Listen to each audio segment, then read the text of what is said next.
তিন শ্রেণীর মানুষকে হত্যা করতে হয় পাপের কারণে। তার এক শ্রেণীর মানুষ বললো যে আমি কোরআন মাজিদ মানি না, তাহলে তাকে সরকারি ভাবে হত্যা করতে হবে, এর নাম মুরতাদ। তাহলে তাকে সরকারি ভাবে হত্যা করতে হবে। ফাঁসির মঞ্চে নিয়ে যাওয়া হয়েছে, গলায় ফাঁস দেওয়া হয়েছে, তখনও বলছে আমার ভুল হয়েছে, আমার ভুল হয়েছে, আমার ভুল হয়েছে, আমি কথা ফিরিয়ে নিলাম, আমি কথা ফিরিয়ে নিলাম। তাহলে তাকে ফাঁসির মঞ্চ থেকে নামিয়ে দিতে হবে, ওর ফাঁসি হবে না, তাকে মেরে ফেলতে হবে, এটাই সিদ্ধান্ত আল্লাহ এবং আল্লাহ রসুলের। কিন্তু ফিরে আসার কারণে বেঁচে গেল। তিন শ্রেণীর মানুষকে হত্যা করতে হয় পাপের কারণে।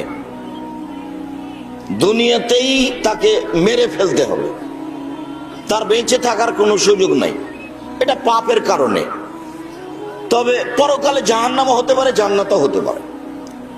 তার দুই শ্রেণীর মানুষের বাঁচার পথ আছে, দুনিয়াতেই বাঁচার পথ আছে। তার এক শ্রেণীর মানুষ বললো যে আমি কোরআন মাজিদ মানি না, তাহলে তাকে সরকারি ভাবে হত্যা করতে হবে, এর নাম মুরতাদ। তাহলে তাকে সরকারি ভাবে হত্যা করতে হবে। ফাঁসির মঞ্চে নিয়ে যাওয়া হয়েছে, গলায় ফাঁস দেওয়া হয়েছে, তখনও বলছে আমার ভুল হয়েছে, আমার ভুল হয়েছে, আমার ভুল হয়েছে, আমি কথা ফিরিয়ে নিলাম, আমি কথা ফিরিয়ে নিলাম।